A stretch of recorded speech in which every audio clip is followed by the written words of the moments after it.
రెండో రోజు కలెక్టర్ల సదస్సులో ఎర్రచందనంపై సీఎం చంద్రబాబు కీలక వ్యాఖ్యలు చేశారు. ఎర్రచందనంపై ఎన్నో ఆశలు పెట్టుకున్నామని, దాని విలువ లక్షల కోట్లు ఉందని భావించామన్నారు.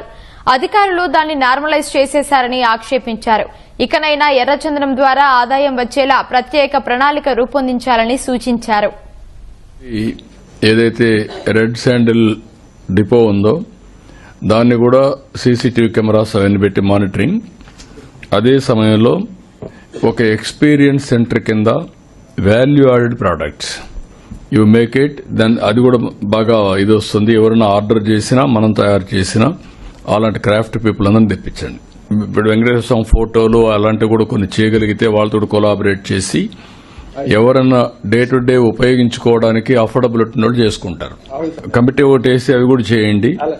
వాల్యూ అడిషన్ కింద ప్లస్ ఎక్స్పీరియన్స్ సెంటర్ కింద పెట్టండి. టూరిజం కూడా మనకు వస్తుంది. రెడ్ శాండ్వుడ్ అనేది ఒక యూనిక్ కాబట్టి దాన్ని మనం ఇది చేయాలి.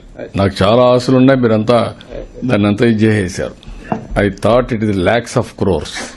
అలాంటి valuable property god has blessed us only in Tirumala Seshachalam forest లోనే ఉంది. ఇది ఇంకెక్కడా లేదు. దాన్ని ప్రాపర్ గా మనం మార్కెట్ చేయలేకపోయాం.